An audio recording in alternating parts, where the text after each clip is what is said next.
Unidade 1. O que é filosofia? Aula 1.2. Conteúdos. A filosofia e o conhecimento. Filosofia e mitologia. Mitologia indígena. Filosofia e religião. Filosofia e senso comum. Habilidade.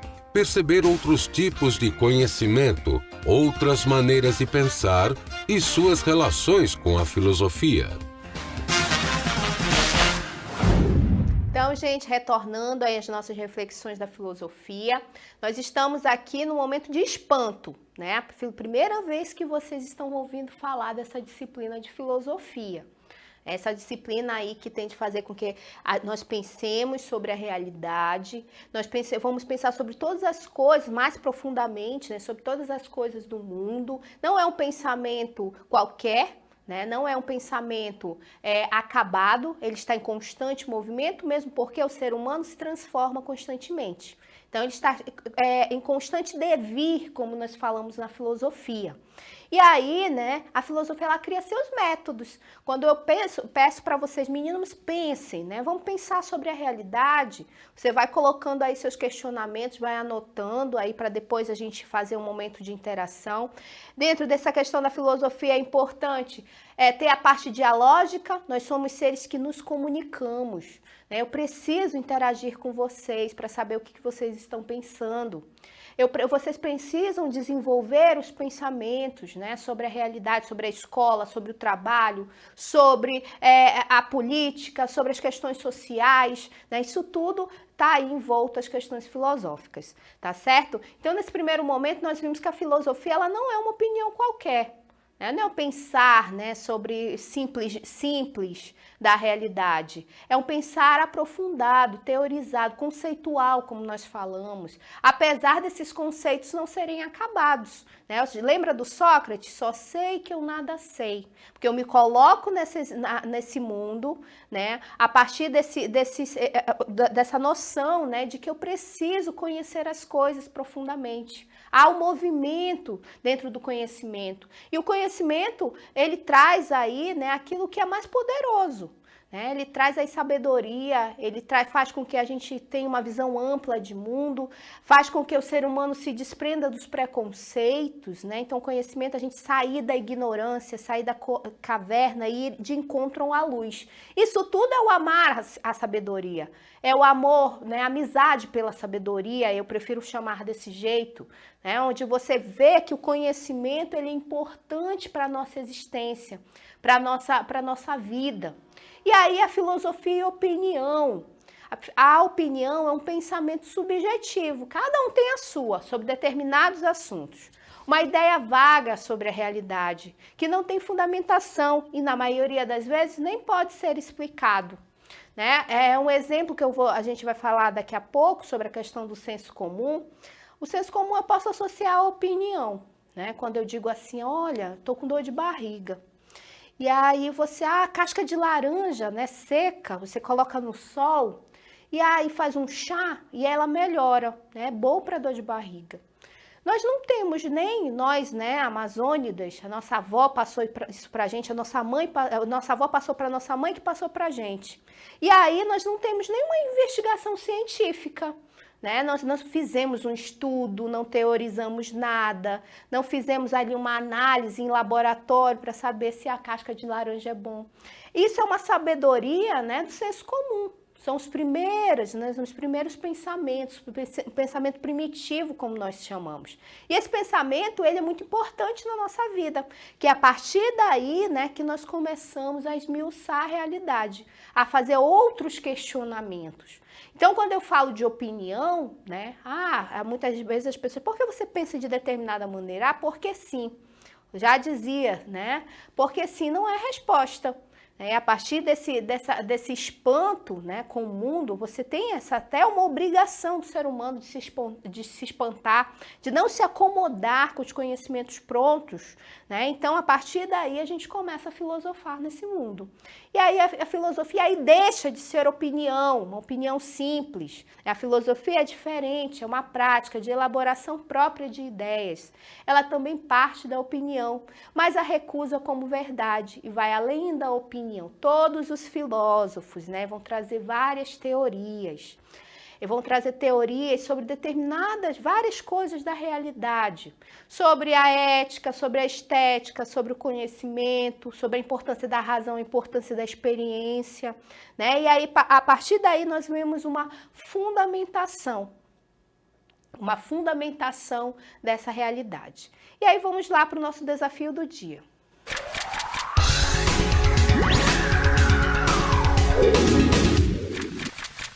Então, o nosso desafio ele vai propor o seguinte: mito ou verdade? O que seria o mito? A gente vai trabalhar mais, né, essa palavra aí para que vocês saibam o que significa.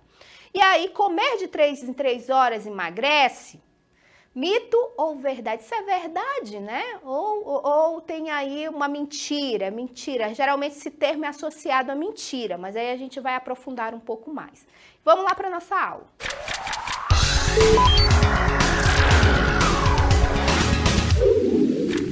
O que significa filosofar? Por que a filosofia é importante na vida dos seres humanos? A filosofia surge no mundo, né? A filosofia ocidental, ela surge no mundo a partir dessa necessidade do homem de racionalizar as coisas. Ele vai olhar para a natureza e vai dizer, mas por que ocorrem esses fenômenos naturais? Por que chove, por exemplo? E aí, quais é a essência de todas as coisas? Lá os pré-socráticos, como nós vamos ver nas nossas aulas, foram os nossos primeiros filósofos que vão tentar sistematizar esse conhecimento. Eles vão perguntar a physis de todas as coisas, o que é feito todas as coisas, o que é importante. Aí um vai dizer, Tales de Mileto vai dizer que é a água, o outro vai dizer que é o ar, o outro vai dizer que é o fogo. Isso tudo a partir de uma investigação, de uma racionalização. Então a filosofia, ela deixa de ser opinião, né? Ela deixa de ser aí uma mera opinião. A opinião é subjetiva, cada um pode ter o direito, né, de pensar o que quiser. Mas será que a nossa opinião, né, aquilo que nós estamos falando para o outro, através da comunicação, ela está vislumbrando todos os lados, por exemplo, dos fatos? Por exemplo, a mídia, né? Será que tudo aquilo lá que passa lá na novela é verdade?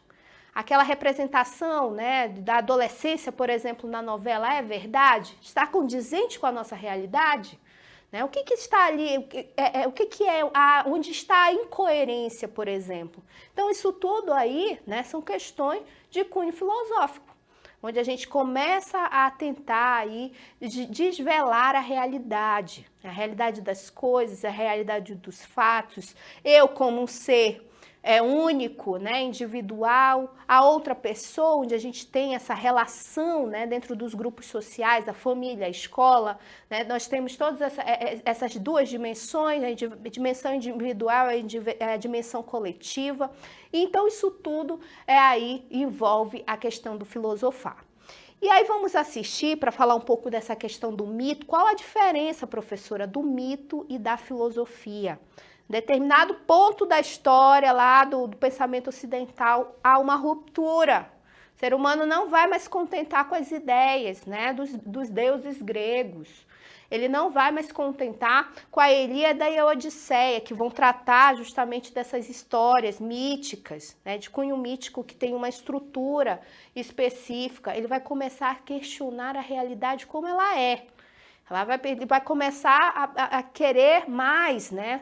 E aí há o desenvolvimento do pensamento filosófico. E aí vamos lá ver uma história mítica, né? Muito conhecida, a Medusa. Vamos lá.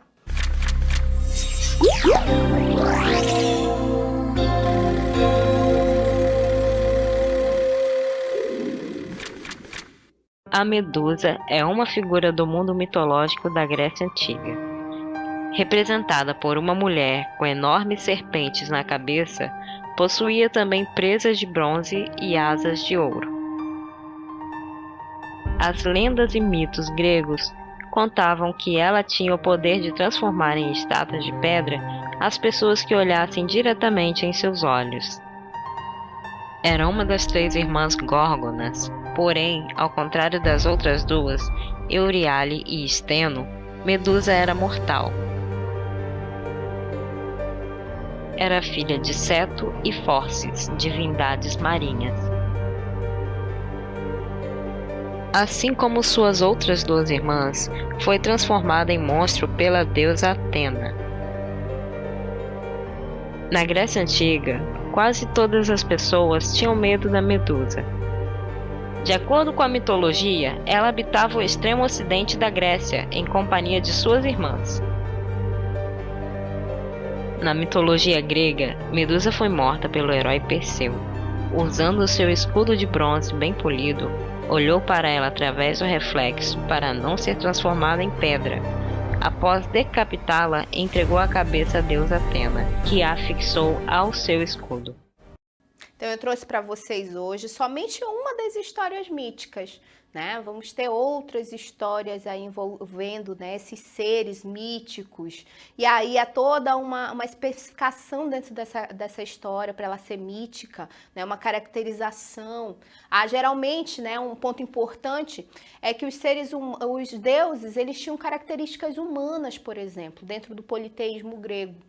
Então, dentro dessas histórias a gente vê os deuses que têm raiva, né? Um briga contra o outro, e aí há todo esse conflito, e aí do conflito surgem outros ápices dentro da história, né? Então são todas histórias míticas. A história mítica ela é fantasiosa, né? Ela tenta explicar um fato, por exemplo, o surgimento do universo, o surgimento do homem, né? O surgimento de determinado animal, de sentimentos também. Então, ela parte dessa caracterização. Aí eu pergunto de vocês, né? Quando a gente fala mito ou verdade, o mito ele não é uma mentira. Eu não posso dizer, professora, mas a lenda do boto, a lenda da cobra grande é uma mentira. Não, é uma história que tenta explicar um fato, é uma narrativa, né, que alguém pensou, lá criou aquela narrativa, e essa narrativa ela foi passada, transmitida de geração para geração. Outro ponto importante, que é a questão da oralidade, ou seja, essas narrativas eram contadas para as pessoas, né, com o intuito de educação, né? Elas eram para falar de justiça, para falar de sabedoria, para falar de determinados pontos relacionados à coletividade. Então, há toda uma estruturação lógica dentro dessas narrativas. E aí nós vamos ver, por exemplo, essas narrativas nas etnias indígenas aqui do nosso estado, da nossa região, da região norte. Todas as etnias têm as suas narrativas míticas, né? Essas histórias que tentam explicar esses fatos da natureza. O ser humano ele não se contenta, né? Ele olha para por que há o trovão? Né? Há determinado ponto lá, determinado mês do ano, há a colheita, e essa colheita é regida por determinado Deus. Aí existe um Deus para a água, um Deus para a terra, um Deus para o céu, né? Então há toda uma especificação dentro dessas narrativas míticas. Então, o que eu quero que vocês consigam perceber? Primeiro ponto, que o mito não é mentira, né? Ele é uma explicação até primitiva, vamos falar assim, as primeiras explicações dos seres humanos. O mito eu posso associar também essa questão da religiosidade humana, né? Quando o homem olha para a natureza, ele pergunta, será que existe outra coisa além de mim? Será que existe Deus? Lembrando que a filosofia não trata só disso, né? A filosofia trata de inúmeras questões da nossa realidade, da nossa vida. Porém, é um pormenor importante, né? Essa questão da transcendentalidade, do transcendente, do Deus. Será que existe Deus? Será que não existe? Então, todas essas narrativas, elas estão ligadas também a essa questão religiosa, certo? E aí, como eu falei para vocês, a filosofia surge no mundo, né, porque se desenvolve o pensamento racional. E aí, desse pensamento filosófico racional, vão se desenvolver todas as outras disciplinas. A química, a física, a psicologia, né, todas as outras que vão ter um objeto de estudo, né? E a partir desse objeto vão se desenvolver aí coisas objetivas e até materiais mesmo. E a filosofia não, ela difere, porque ela é o ponto de partida, é o porquê das coisas. Enquanto a ciência me dá o como das coisas, né? Como que as coisas se estruturam, ali materialmente falando, a filosofia vai me dizer porquê das coisas. E aí há toda uma ligação. São tipos de pensamentos diferentes? São. Por exemplo, o pensamento religioso, né, que não vai aí se contrapor ao pensamento científico. Vocês viram aí um dos vídeos que nós falamos, a teoria da evolução das espécies, né, que o homem veio do macaco. Esse é um posicionamento científico. De contrapartida, eu tenho um pensamento religioso. Né, aí nós vamos ter o criacionismo, né, dentro da estrutura do pensamento religioso. E por trás, né, aí dando a base para todos esses pensamentos, eu tenho a filosofia. Tá? Então, voltando a essa questão do mito, né, o mito são narrativas que tentam explicar os fatos da realidade da nossa vida, e eles estão muito presentes no nosso cotidiano. E aí logo, né, o ser humano aí propõe um rompimento, né?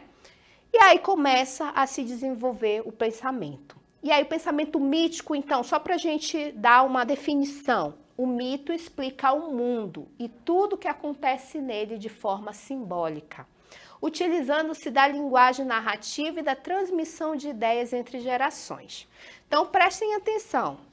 O que vocês têm que ver aí dessa parte, né? Que ele é uma narrativa, eu vou fazer uma atividade acerca disso.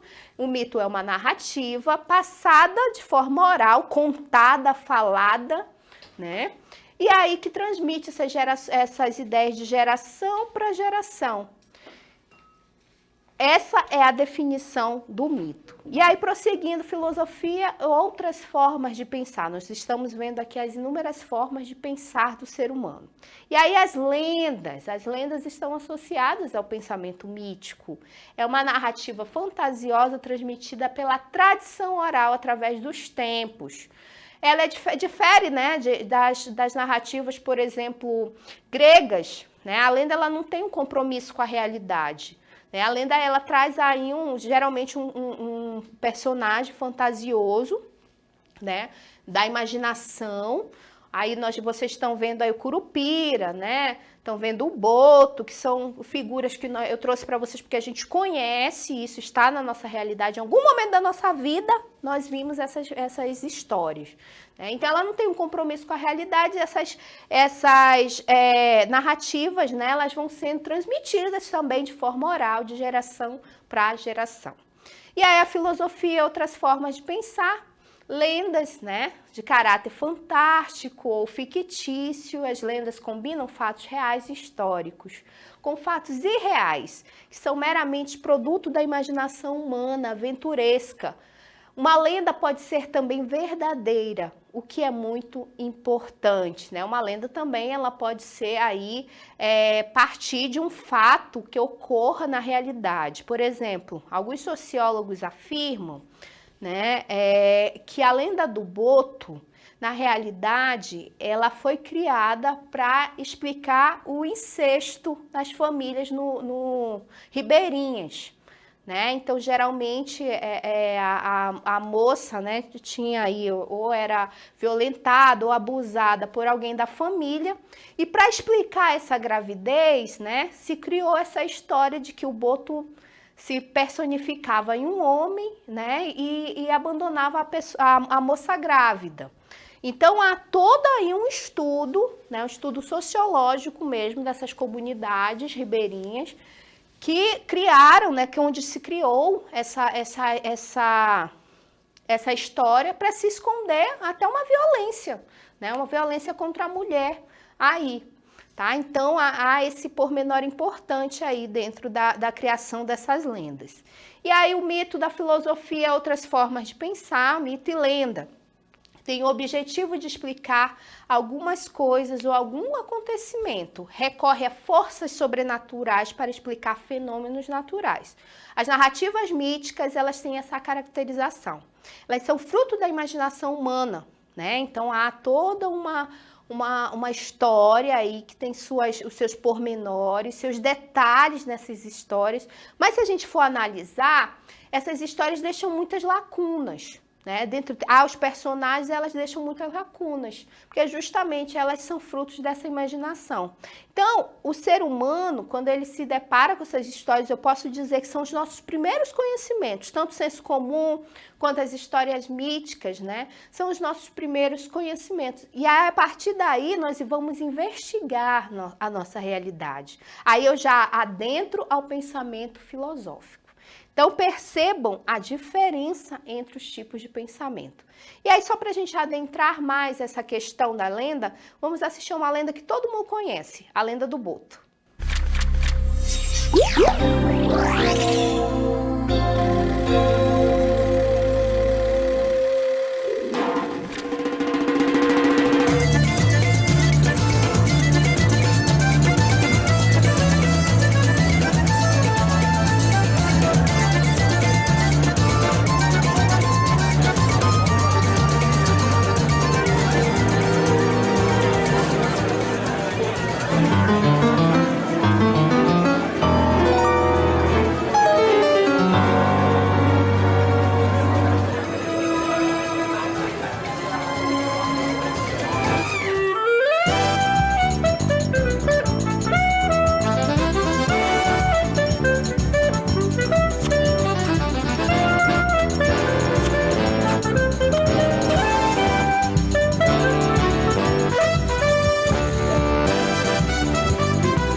Então, vocês viram, eu trouxe só para reforçar, né, como é que se estrutura essas histórias míticas, né? Eu posso associar, sim, a lenda ao pensamento mítico, esse pensamento aí inicial do ser humano, né? As primeiras explicações, o ser humano aí vai criar essas histórias e vai passar de geração para geração, a partir da oralidade, né? É contado, é falado, é transmitido de geração para geração. E aí é importante frisarmos nessas diferenças. E aí adentramos a questão do pensamento religioso. O pensamento religioso, ele tem outra estrutura. O pensamento religioso, por exemplo, ele é diferente da filosofia porque ele parte da fé, né? E a crença num ser superior, que é Deus, né? No papel de Deus. Aí nós vamos ter inúmeras religiões no mundo, uma diversidade religiosa. Cada um, né, vai definir aí a caracterização para esse Deus. Mas eu tiro como parâmetro, né, a questão religiosa envolvendo o cristianismo, né, que nós temos aí um Deus que é onipresente, onipotente, onisciente, que é o sinônimo de perfeição. Então, isso aí, ele difere, essa estrutura de pensamento vai diferir da estrutura do pensamento científico, do pensamento filosófico. Na realidade, tudo parte do pensamento filosófico. A filosofia ela vai dar base para o conhecimento, para a epistemologia, como nós falamos dentro do contexto da filosofia. E aí, a religião ou religiosidade, a religião é uma escolha da pessoa, onde ela busca seguir uma determinada doutrina. Você tem todo o direito de escolher aí a religião que lhe cabe, né? Seja cristão católico ou cristão protestante, né? Que são as religiões aí que são mais conhecidas para vocês. E aí a religiosidade é um sentimento, é uma forma de crer em algo independente da religião. É um dos questionamentos do ser humano. Será que existe Deus? Será que existe algo além da matéria? né? O ser humano primitivo, nas etnias indígenas de vários lugares do mundo, nós vamos ver esses questionamentos. Lá quando o homem pintava na parede da caverna, que ele colocava lá, né, sobre as fases da lua, quando ele colocava lá sobre a sua colheita, né, sobre a sua caça, isso a gente já vê, já vislumbra nesses desenhos resquícios da religiosidade humana, dessa busca pelo transcendente, por Deus. Né? Então, nós vamos ter cada história, cada religião com a sua história específica, né? Cada um vai ter aí sua caracterização dentro da religião. Por exemplo, as religiões de matriz ocidental têm uma forma de pensar diferente das religiões de matriz oriental. Né? Então, nós vimos aí no ensino religioso quais são essas diferenças. E aí, quando a gente traz esse tipo de pensamento, né, para caracterizar ele e fazer a diferenciação entre a filosofia e o pensamento religioso. E a filosofia e outras formas de pensar, o senso comum, que eu já toquei aqui nesse pormenor na nossa aula. Senso comum. Menina, não peguem gato preto, isso traz azar. Olha só, né? Uma pessoa está falando para a garota que pegar em gato preto ou se deparar com gato preto na sexta-feira dá azar. Esse eu posso considerar que é uma mentira? Não, eu posso considerar que é um tipo de pensamento, um pensamento primitivo, um pensamento simplório, sem investigação conceitual, teórica, científica, né? Porque aonde foi que fizemos um experimento, né? Um experimento num laboratório ou alguma coisa assim, né? Que isso aí já está mais relacionado para o pensamento científico, que nós dissemos, não, realmente. Se pegar no gato preto ou se ver o gato preto na sexta-feira, a gente vai ter azar. Não existe explicação. Isso é uma questão da tradição, da cultura das pessoas, né? Dos vários povos pelo mundo. Então, o senso comum ele se caracteriza-se por ser um conhecimento absorvido sem maiores reflexões, sem aprofundamento. Então, por isso que eu digo para vocês que é um conhecimento primitivo, né? São os nossos primeiros conhecimentos. Eles são importantes? São sim. Que a partir desses conhecimentos, né, que nós começamos a investigar a realidade, investigar o mundo. E a filosofia e outras formas de pensar, o senso comum. Aí o conjunto de crenças é espontâneo, não crítico e subjetivo. Esse é o senso comum. Anotem aí a caracterização do senso comum. É um pensamento simples, sem investigação. Ele parte da tradição, da cultura de um grupo social, né? O conjunto de crenças é espontâneo, não crítico e subjetivo. Ou seja, não tem nenhuma verificação, uma investigação acerca desse conhecimento. Como eu falei para vocês da casca da laranja, né? Quando a gente fala sobre os cortes de cabelo em determinado dia do mês ou do ano, né? Quando nós falamos do gato preto, passar por debaixo da escada, são todos conhecimentos do senso comum. Pensem aí comigo, né? Nesse exato momento, vocês devem estar pensando, né? Onde que está o senso comum na minha realidade? Quando a gente fala que o boldo serve para determinada coisa, uma planta, isso porque alguém falou para a gente, quando essa questão do azar e da sorte, né, isso tudo está relacionado com o senso comum, é um conhecimento do senso comum. E aí o pensamento filosófico, então, o que ele é? O pensamento filosófico ele vai se contrapor ao senso comum, ele vai dizer, não, eu preciso investigar para saber se a laranja, né, ela serve mesmo para dor de barriga. E aí o cientista pega a laranja, né? A filosofia vai dizer assim, mas para que serve? Por que serve? Né? E aí o cientista vai lá, vai pegar a casca da laranja, vai fazer uma investigação, ele vai lá para o laboratório, vai lá colocar lá os componentes químicos, né, para essa investigação, e ele vai ter um objetivo, material, quer dizer, que é falar para que se serve ou não a casca da laranja para dor de barriga. Ele vai trazer aí um conhecimento novo. Ele vai comprovar esse conhecimento. Então, a filosofia, ela questiona o conhecimento científico, ele vai comprovar. Porque para a gente, por exemplo, fazer um remédio, né, para gripe ou para febre, para determinado tipo de doença, eu preciso comprovar. O cientista, ele não cabe erro. Né? Logicamente o ser humano ele erra dentro das suas investigações, mas na realidade até o erro ele está aí propondo uma modificação nas substâncias, alguma coisa para se chegar àquele determinado objetivo. Então olha só como é importante a gente identificar essas várias formas de pensar no mundo. Eu vou ter o pensamento religioso, né, baseado na fé, naquilo que nós não enxergamos, mas nós sabemos que existe, né? Esse é o caminho da questão da fé. Nós vamos ter o pensamento científico, que vai comprovar, vai fazer estudos para mudar aí a natureza em favor do homem.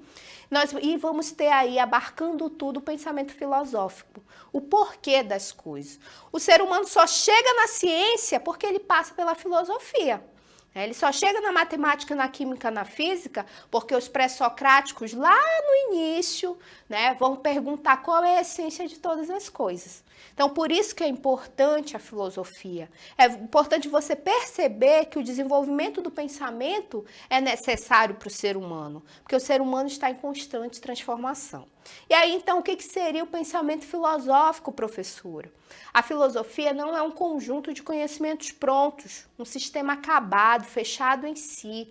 Não, nós somos seres dialógicos, de comunicação.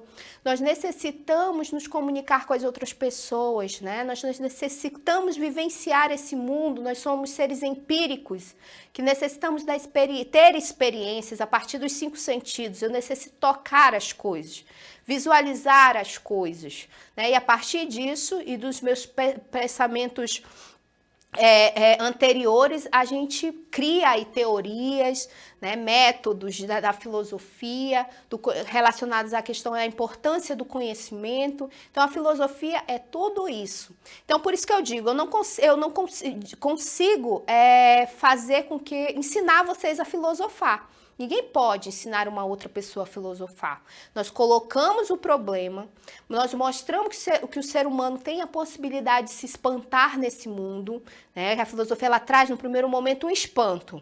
Não, eu não posso mais me contentar com as ideias acabadas das outras pessoas. Eu tenho que desenvolver os meus próprios pensamentos, né? Já que eu sou um ser de ação também. Além de pensamento, nós somos seres de ação. Então, a filosofia é isso. A filosofia é difícil, todos os filósofos nesse mundo vão tentar caracterizar a filosofia, vão se questionar o que é isso a filosofia. E aí outros vão dizer, mas para que serve? Ela tem um lado prático? Ela tem um lado prático, porque era um ser humano pensante, por exemplo, que se desenvolve nesse mundo e percebe que o conhecimento é importante, ele consegue se direcionar. Ele consegue aí se colocar nesse mundo a partir de um projeto, como os filósofos afirmam. E aí o pensamento filosófico, então, filosofia é uma maneira de pensar e é também uma postura diante do mundo. A gente não se acomoda, nós não somos seres que nascemos para nos acomodar, né? Quando a mãe diz assim, menino, vai estudar, né? Que a única coisa que eu posso deixar para ti nesse mundo de verdade é o conhecimento.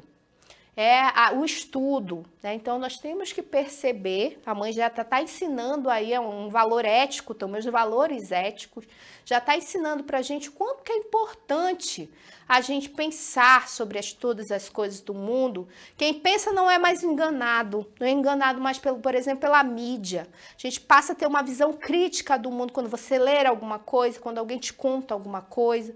A gente deixa de ser preconceituoso, por exemplo, começa a ver o mundo de uma forma mais ampla. A filosofia também, ela nos direciona, né, para esse desvelar do mundo. Então, por isso que é importante a gente se perceber como ser de ação. Somos seres de pensamento, somos um misto, aliás, né? Somos seres de pensamento, mas seres que nos desenvolvemos nesse mundo. E aí o pensamento filosófico, tá? E quando eu falo da superficialidade do mundo, né? Antes de mais nada, ela é uma forma de observar a realidade que procura pensar os acontecimentos além da sua aparência imediata. Nós vamos além, né? Nós vamos mais profundamente. Nós não vamos mais nos contentar, né, com, por exemplo, com uma mídia aí que vai nos proporcionar prazeres rápidos, né, superficiais, conhecimentos, sem nenhum conhecimento profundo, por exemplo.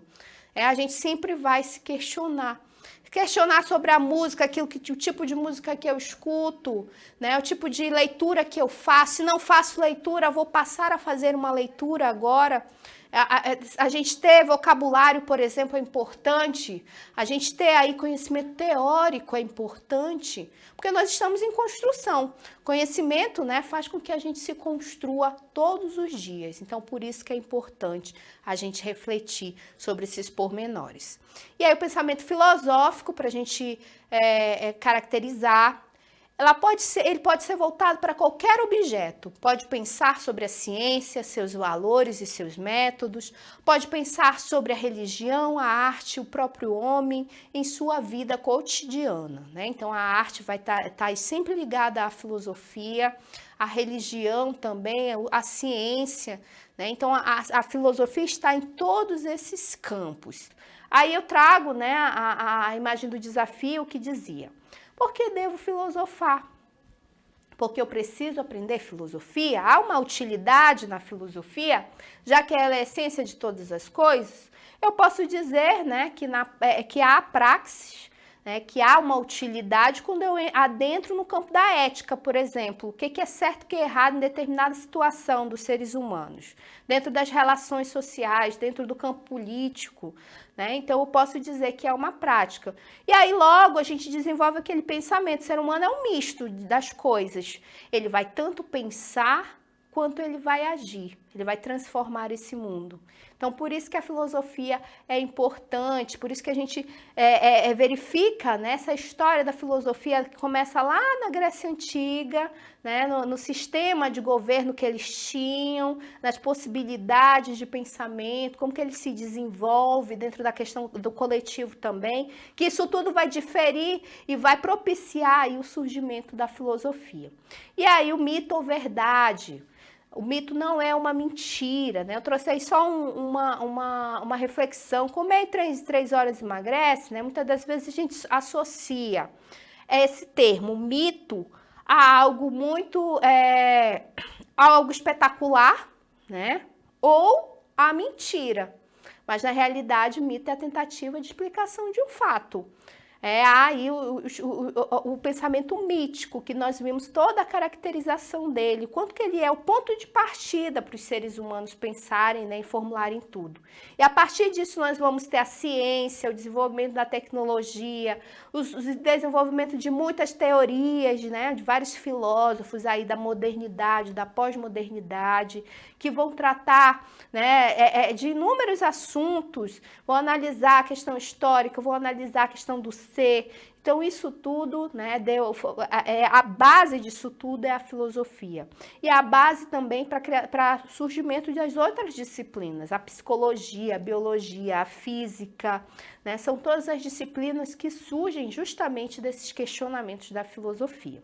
Então, o que foi importante na nossa aula?